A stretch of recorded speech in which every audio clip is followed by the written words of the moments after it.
बोध गया में हमारा महाबौद्ध विहार है, जिसके ऊपर में ब्राह्मणों ने कब्जा करके रखा हुआ है, उसको हम लोग हमारे कब्जे में लेने के लिए एक यहाँ पर उपस्थित हुए और इसके लिए एक हंगर स्ट्राइक चल रहा है इंडिया में, और वो हंगर स्ट्राइक को सपोर्ट करने के लिए हम लोग सब यहाँ पे इकट्ठा हुए हैं। बोध गया महाबोधि महाविहार का आंदोलन हुआ ग्लोबल, अब गूंज अमेरिका तक पहुंची।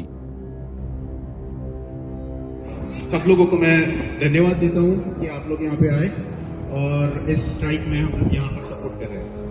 धन्यवाद। जय भीम। जय भीम, जय भीम, जय भीम फ्रॉम डिट्रॉइट। अमेरिका के मिशिगन में बुद्धिस्ट लोगों द्वारा जोरदार विरोध प्रदर्शन। We are here to support all the friends and family who are sitting in Bodh Gaya doing this hunger strike.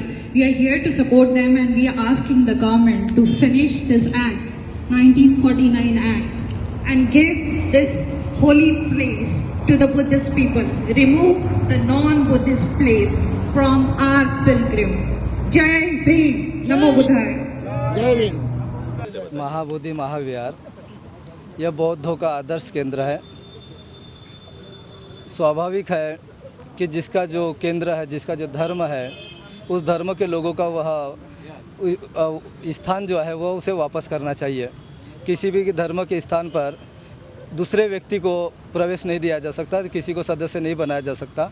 उसी तरह से बौद्धों के लिए तथागत भगवान बुद्ध के जो 4 प्रमुख स्थल रहे हैं, जिसमें लुम्बिनी, सारनाथ, बोधगया और कुशीनगर, उसमें बोधगया बहुत महत्वपूर्ण है। देश विदेश के लोग सबसे अधिक यदि किसी स्थान पर आते हैं तो वह बोधगया है, और इसलिए बोधगया को हमेशा जो है वह अन्य जो धर्म के लोग हैं उनसे मुक्त करना चाहिए और बौद्धों को वापस करना चाहिए। यह देश विदेश के बौद्ध लोगों की जो मांग है, लेकिन जो सरकार है या जो लोग हैं तो वह जो है मानने के लिए तैयार नहीं, इसलिए जो है बार बार आंदोलन करना पड़ता है, और आज भी उसी के लिए आंदोलन किया गया है। तो इस तरह से जो है वो वापस करे तो जो है वो बहुत अच्छी बात हो जाएगी, और इसलिए नहीं होती है तो अम्बेडकरवादी लोग हैं, बौद्ध लोग हैं, भारत के और देश विदेश के लोग, यह हमेशा जो आंदोलन करते रहेंगे और सरकार तक अपनी बातें पहुंचाते रहेंगे। आज ये इंदौर बुद्ध विहार की तरफ से अखिल भारतीय धम्म सेना सुरेश साई भंते जी के नेतृत्व में जो महाबोधि महाविहार आंदोलन का जो आंदोलन हम एक दिन का यहाँ पे कर रहे हैं, उसका उद्देश्य यही है कि जो 1949 में बिहार एक्ट हुआ था उसमें एक बौद्ध और 4 हिंदू को लिया गया था, तब का वो एक्ट है, और वो एक्ट तब से वैसे चला रहा था। उसके बाद सुरेश साई भंते जी ने जो फिर से आंदोलन किए थे उसमें फिर से 4 बौद्धों को लिया गया, मतलब 9 लोगों की बॉडी हो गई। फिर भी मेजोरिटी अगर मेजोरिटी उनकी है तो हमारा जो महाबोधि विहार आंदोलन मुक्त कराने का उद्देश्य वैसे का वैसा ही है, धरा का धरा ही रहेगा। उसका मुख्य कारण मुझे ऐसा लगता है मनोवादी वृत्ति कैसे, क्योंकि अगर उन्होंने आज तक का इतिहास है कि एक भी हिंदू कलेक्टर जो वहाँ पे दिया गया है, तो उनके हिसाब से, हमारे हिसाब से, जैसे यहाँ से नागपुर से रहो कोई भी जिले से एक भी कलेक्टर बौद्ध नहीं गया। अगर एक भी कलेक्टर या बौद्ध वहाँ पे होता बिहार में तो हमारी मेजोरिटी बड़ी रहती और वो एक्ट हमने तभी रद्द किया रहता और महाबोधि विहार हमारे पक्ष में आया रहता। बट उनकी वो जो मनोवृत्ति है, इसलिए उन्होंने आज तक, आप खुद भी देख लीजिए, एक भी आपके इतिहास में अगर आपको लगता होगा कि बौद्ध DM कलेक्टर अगर वहाँ का होगा, नहीं है, और वो रखेंगे भी नहीं, क्योंकि वो नहीं चाहते कि हमारा महाबोधि विहार वहाँ से मुक्त हुआ जाए। दूसरी समस्या ये है कि अभी हम जो आंदोलन कर रहे हैं वो करना है और आखिरी तक हम करेंगे। दूसरा, मेरे तरफ से मीन्स मेरा पर्सनल व्यू ये है कि अगर अयोध्या राम मंदिर को इतने सालों बाद कोर्ट में केस डालने के बाद हाई कोर्ट रहे, सुप्रीम कोर्ट में रहे,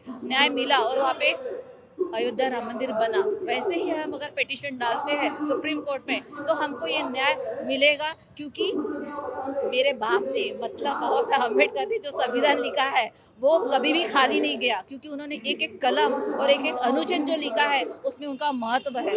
इसलिए मैं आज भी संविधान पे विश्वास रखती हूँ, मैं क्या सारी जनता उस पर, क्योंकि सारा भारत देश उसके ऊपर चल रहा है और आखिरी तक हम चलते ही रहेंगे। इसलिए मेरे तरफ से है कि मैं सभी जो हमारे पक्ष के लोग हैं उनके निवेदन करती हूँ कि उन्होंने जो हम अब पिटीशन डालेंगे हाई कोर्ट में, सुप्रीम कोर्ट में, वो डालने में मदद करें, क्योंकि हम जो अभी डालेंगे तो उसका बेनिफिट हमारे बच्चों को मिलेगा।